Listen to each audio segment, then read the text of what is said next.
Welcome to This Week in East Brunswick, the town's own news and information program. Tonight, we'll look at last Sunday's 25-cent picnic, celebrating the library's 25th birthday.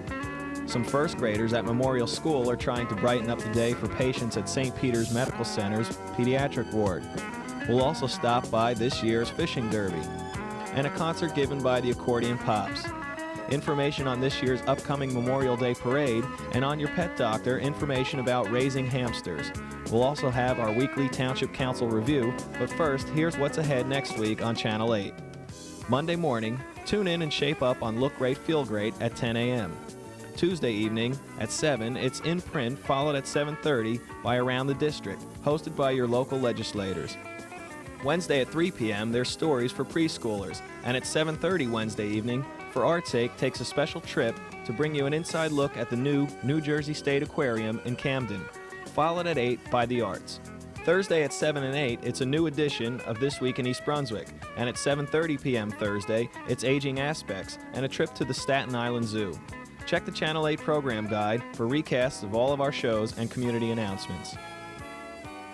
25-cent hot dogs, 25-cent sodas, games, music, and magic were just some of the things available at Sunday's Library 25-cent picnic. The picnic was the final event in the 3-month-long 25th birthday celebration for the library. Hundreds of residents and library supporters showed up to enjoy the sunny 70-degree day by the municipal pond. Josephine Fiamingo, public relations specialist for the library, described the afternoon's events. Well, today we're having our 25 cents birthday picnic. It's in celebration of the library's 25th birthday, and we have a beautiful day for it, which we're very happy about because we were nervous about that. And in this area here is where we have all of our food. We have snacks, potato chips, Cracker Jacks. We have ice cream coming at 1 o'clock. It's not here yet. And then we've got soda over here. There's cola, Diet Cola, lemon lime. We have hot dogs with all the different condiments, and we have cotton candy over here. And then at the gazebo, we have all 60s music playing. And we're having contests with people guessing what year some of the certain songs are, and then getting K-Rock t-shirts, which is also like kind of the classic 60s era rock kind of thing. And then on the opposite side is where we have all the games for children. We've had a crab walk race and a kangaroo race. And then on the other side of the trees, we have like a birthday bubble craft game. And then we have bear toss. The bear toss is over there, and children are making paper airplanes. And then in the front, we have souvenirs for sale. We have birthday t-shirts, and we also have birthday water bottles. How do you prepare for an event like this? Well, you prepare about 6 months in advance, and then you just hope for the best. No, I mean, you really have to contact a number of vendors to get the best that you can do with that. You have to worry about electricity. You have to worry about the layout, the tables needed, the volunteers needed, what kind of program and ceremony you're going to have, how to prepare for that, the setup, the takedown, all of the youth services games and programs. So there's really a lot of coordination that goes into the preparation for an event like this. It's obviously a success. What do you think about the turnout so far? Oh, I think it's great. It's just really wonderful. We have a lot of people here, all different ages, a lot of young children to enjoy the youth services games, and a lot of people from the 60s era who like 60s music, so I think that's really good too. And then we've got older people as well, so we've got everyone here. So it's really great. We're glad that everyone came out. Local officials and celebrities were on board in a show of support. Mayor Ira Oskowski with his son Justin talked about the importance of the event. It's very important for the community because everybody has a chance to get together. They have a chance to see all their neighbors and have a good time and have a picnic and have something that's sponsored by the town and sponsored by the library. We're all very, very proud of our library. It's 25 years old this month, and anything we could do to gather and pay respect for the library is great. My son Justin's having a great time, and we're running around and we're looking at the ducks and we're looking at it and talking to all the different people, and we're having a great time. Right, Justin? That's great. Can you say hello? Say hello. Tell everybody how old you are. Yeah. Okay. And are we having a great time today? Okay. Thank He's having a great time. Thank you. We're really thrilled to see so many people and a perfect day weather-wise. We've been planning this event for almost 6 months, and when you pick a date that far ahead, you never know what you're going to end up with as far as weather goes, but we've been very lucky today. It's been a perfect day. Before we begin with our program, I would like to acknowledge some people without whose efforts this day wouldn't have been possible. It looks easy to put a function like this together, but requires lots and lots of work. And the library's 25th birthday committee worked extremely hard, as did our volunteers who are working here today. And I'd like to acknowledge the people on the birthday committee: Leslie Bagatelle, Connie Bananos, Gail Disleski, Ellen Henkin, Chris Lott, Lorraine Monica, Hope Malberg, Phyllis Noer, Joyce Pacholik, Carol Phillips, Irene Senek, and Turby Smilo, with special mention for Josephine Fiamingo. Where's Josephine? Over here, who really is the person who coordinated every detail down to the very, very last candle on the cake. 2 library board members, Linda Zarnowski and Eileen McKeegan.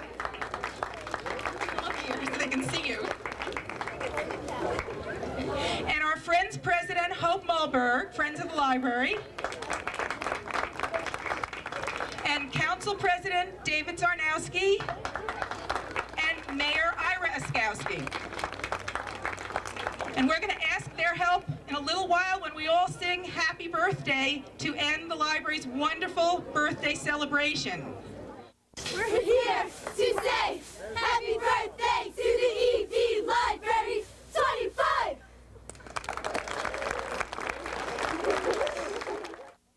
First of all, make a wish, and I'll count 1, 2, 3, and we'll all blow out the candles.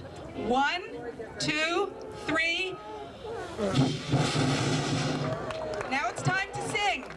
Happy birthday to you. Happy birthday to you. Happy birthday, dear library. Happy birthday to you.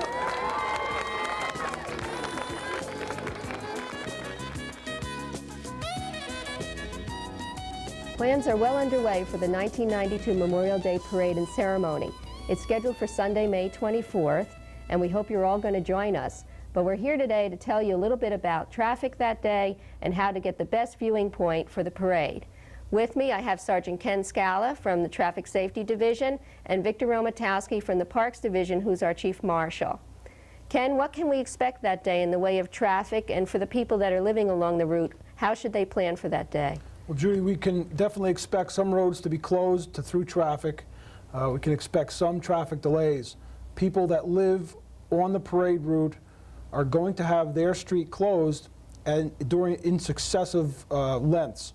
Initially, the road closure is going to start at 11 on Fern Road between Yorktown and Cranberry Road, which is the main staging area for the parade. As the parade goes up Fern Road to Dunham's, we will be closing lengths of the roadway to ensure the safety of the parade.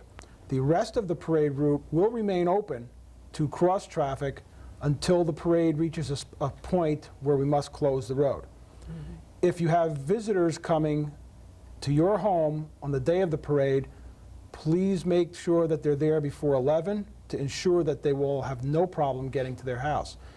If you have an emergency during the parade, see an officer. They'll be located at numerous spots along the parade route. Explain to them your emergency, and we will make every attempt to get you out of the area. What about cross streets now if they have to get out? Are there key ones that they should aim for? We have 3 main crossroads that will allow traffic from inside the Tall Oaks area out.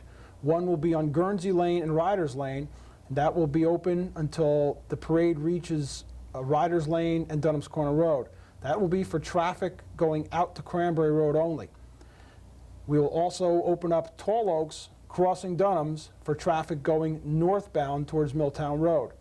The third one will be at Tall Oaks Road and Fern Road for traffic going south towards South Brunswick or Church Lane. So there are escape routes for people that definitely need to get out, as well as being able to reach you if there is an emergency. That's correct. If the parade is in progress at one of those points, when a lull in the parade approaches, officers will be instructed to allow cross-traffic through so that you will not be there the whole time the parade passes. Such a super parade, I think people should just get their guests in early and stay for the duration. That would be a good idea, and again, we'll make every attempt to have your people get through even if they arrive late. Super. Now, Vic, where should people go to get the best viewing vantage point for the parade, in your opinion? Well, if they are dropping people off at the parade itself, marchers, Girl Scouts, Boy Scouts, that sort of thing, they can leave them off up at the fairgrounds and come down to the Civic Center. The reviewing stand will be located behind the library on Civic Center Drive, so that would give them the availability of being here at the end of the parade to pick their children up and take them back if they had to. There will be a shuttle bus from the Civic Center here back up to the fairgrounds for the parade marchers. They can park at any of the churches along Dunham's Corner Road that are along the parade route, have agreed to allow people to park and view the parade from there. A good location would be Fern and Dunham's Corner Road, the large field area near Warnsdorfer School, and also the Playhouse 22, the YMCA, Aldersgate Church, Nativity Lutheran Church, are all good locations to view the parade from. Great. So there's plenty of parking. Get there early and come out for a great day. Some first graders at Memorial School have taken on a special project, preparing cards and artwork for pediatric patients at St. Peter's Medical Center. Teacher Gina Hevern explains.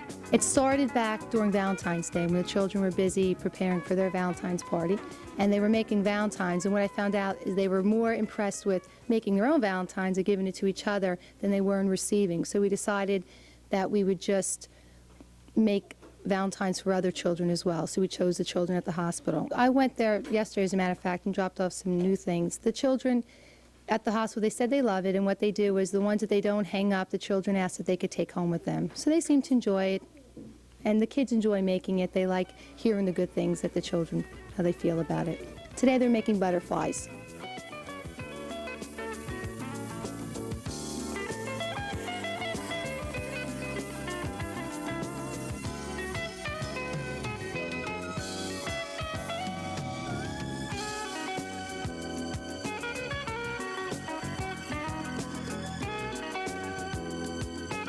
Also in school-related news, the principal of Hammersholt Middle School, Dr. Joanne Susko, received a grant from the Geraldine R. Dodge Foundation and has some big plans for this summer and next school year. I was fortunate enough to have been named as one of the recipients of the Geraldine Dodge Foundation Summer Opportunity Grant for Principals. And what this grant does is that it affords principals with the opportunity to be given $5,000 to use to either further or in combination with further enhance their own professional training through the summer, and also use the money to perhaps initiate summer workshops for staff or some type of improvement program in the building during the course of the following year. More than 2,000 principals were eligible for this, and this summer she will attend the Harvard Institute for Principals, where she will be one of 100 principals accepted internationally. With the rest of the grant money, she plans to implement programs at the school. The areas that I intend to use some of the grant monies are in the areas of special education, the resource room program, and trying to mirror the mainstream integrated language arts program this coming fall. Also, I have some concerns. I'm changing some teams in the 6th grade, and I want to do a little bit of in-service training with the new teams so that they get to know one another as professionals and maybe build some real cohesiveness as a new team of teachers working together. The other areas that we'll also become involved in will be some refresher-type courses in the areas of writing process and different theories associated with language arts. State Senators Jack Sinagra and John Lynch announced plans to designate Robert Wood Johnson University Hospital and St. Peter's Medical Center as New Jersey's 3rd specialty acute care children's hospital. At a press conference held Wednesday at Robert Wood Johnson University Hospital, the senators, along with hospital officials, explained the benefits of this designation. You realize how important it is to have good care close to home, that we do need the facilities, the expertise, and the staff centrally located in New Jersey for our children and for their families. One need only go upstairs to the second floor, not necessarily talk to the children, but talk to their parents and understand the hardship of maintaining their family life. Not only are they going through stress because their children are sick, but the idea of having to go to New York, traveling far for care, adequate care, is something they wouldn't want to do. But this issue is so near and dear to our hearts and to the greater community of central New Jersey that we feel it's very, very important to co-sponsor this initiative to complement the existing services that are here at these two fine medical centers and at the Robert Wood Johnson Medical School, and to provide the people of central New Jersey and beyond with a full level of service in all tertiary disciplines, pediatric care here in the central New Jersey area. It's a win for everyone. It's a win for all the community hospitals to have this kind of a resource backing them up. It's a win for the people of this area. It's a win for the people of the state of New Jersey. And it is a maximization of the use of the resources that are at hand, with this not requiring any new facility to be developed. I just thought I would briefly state one or two of the reasons that we are seeking this designation. The first is that it is, we have most of the services that are necessary between the two institutions to already call ourselves a children's hospital. There are one or two services that we lack. And in order to get those services, we need to be designated as a children's hospital. Sinagra and Lynch agreed that their legislation would bring both hospitals the recognition they deserve as specialty acute care pediatric hospitals. A popular East Coast orchestra visited East Brunswick this week to practice for an upcoming concert. East Brunswick resident and group member Rosemary Cavanaugh explains. Good afternoon. I'm Rosemary Cavanaugh, Public Relations Officer for the Accordion Pops Orchestra. You're listening to our dress rehearsal. Every Sunday, or just about every Sunday in the fall and winter, we've been rehearsing for concerts that we play in the spring and the summer. We rehearse here at Trinity Presbyterian Church in East Brunswick. This spring, we'll be playing with Myron Florin at the Union County Arts Center on May 17th. We'll also be playing in Wilmington, Delaware, Easton, Pennsylvania, the Jersey Shore, and Central Pennsylvania. Please call me if you would like tickets or any information about the Myron Florin concert. You may call me at 908-257-8198.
Good morning. I'm Officer Ken Wallace, the East Brunswick Police Department. We're here at Dollenbach's for the East Brunswick PBA's 7th Annual Fishing Derby. Behind me are approximately 350 youngsters vying for 750 trout that were stocked last night in the lake. Behind me are the prizes that will be awarded to the youngsters at the end of the derby for youngsters who caught the largest fish, smallest fish, first fish, and quite a few fish in between. We have 350 children in attendance now. We're expecting to break that record by more than 400 children showing up by the end of the derby. Next year we'll be doing our 8th annual. It will be in the month of May. We'll have advertisements in the paper, on cable TV, and with flyers handed out in the elementary schools in East Brunswick. Last night at 7:30, a hatchery truck from the Muskie Trout Hatchery arrived. We stocked 750 trout from 10 inches to 24 inches. We hope one of the youngsters is able to catch one of those 24-inch trout. And next year, about the same time in May, we'll be conducting another derby. We're hoping for even a bigger turnout.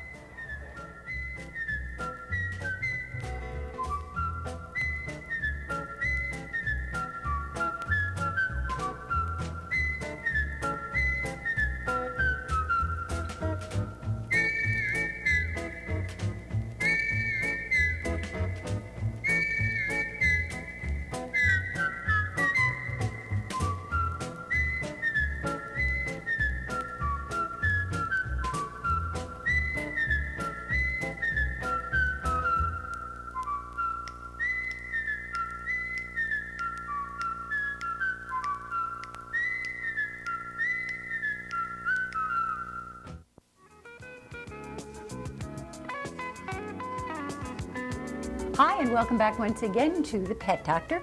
I'm Dolly Basta, and my co-host is... I'm Dr. Brian Johnson from the Cranberry Veterinary Hospital in East Brunswick. And following along with our wonderful little series we've had going about pets that are appropriate for children, we have another little one today. Well, this is a hamster. Perhaps somewhat underrated. They're very nice little creatures. They're friendly. They don't take much room. You don't have to walk them. They're easy to keep. They enjoy being a solitary hamster in a family. You don't need to. As a matter of fact, they do better as a solitary animal by themselves with attention from people than with a whole bunch of them. The other disadvantage of having too many at one time is that their pregnancy period is 17 days. And it doesn't take long. Many hamsters. Many hamsters. They're very nice little creatures. They're friendly. You can play with. They enjoy being played with. A child can take care of one of these with no problem. The responsibility is good for them. It helps to develop character in the child. This is just an example. This is actually the carrying cage we have. But one just slightly larger than this provides everything that the hamster would need. A wheel, water bottle, food, its own private house. They must have their house. He'll take and rip all the papers up, rebuild his house every day. They're inexpensive. They're very little care. They don't really smell. And they're extremely friendly. There's all varieties of these. This happens to be a short hair brown. You can get banded ones. You can get Angora ones. Now, what do you look for when you buy one? These guys you're probably going to buy when they're about half the size of this.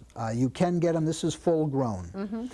Look for one that is active, jumping around, pick them up, look under the tail, make sure it's not wet. There is a disease in hamsters called wet tail. It's an infection. And if you see one in the group, then I would stay away from that entire group of hamsters. But try to pick one that's friendly. Pick him up. If he spooks too bad, then you probably don't want that. They will be active, clean, and you should have no problems. One unusual thing about the hamster, when they eat, they store their food in cheek pouches. He can actually take 3 peanuts. He'll jam it with his paws down, and it'll stick way out here. His pouches go down to about here. And he can carry enough food in his pouches for about 3 days. How old should a child be before you allow them to have, say, a hamster? If there's adult supervision, they can be quite young. If you expect the child to take by himself, I would say not much younger than 8. Again, that depends on how much adult supervision. Sometimes, even with any child, you have to kind of remind them that it's time to clean the cage. Yes, and not to be too harsh. Don't be abusive, but certainly you can hold these things. They love crawling in and out. They enjoy this. If you put him in his cage, he'll crawl upside down, down the other side. So this type of handling is not going to hurt them at all. In fact, this type of handling is a bonding, it's a playing. They enjoy this. Well, that about wraps this up for today. We'll say goodbye to you and to our little friend over there and to all of you out there. Join us again next week. At Monday night's Township Council meeting, members of Boy Scout Troop 61 from Smith School presented the flag for the Pledge of Allegiance. Mayor Ira Oskowski presented a proclamation to East Brunswick Municipal Clerk Betty Kiss, and he also named May 3rd through the 9th Municipal Clerks Week in the township. Also at Monday night's meeting, Township Director of Recreation, Parks, and Community Services, Judith Lebline, provided the council with information about the upcoming Memorial Day Parade. Lebline told the council that 60 organizations have signed up so far to march in the parade and that she expects to have almost 80 groups represented on Parade Day. In other council news, Township Budget Analyst Adrian Eisner presented the proposed 1992 capital budget to council members.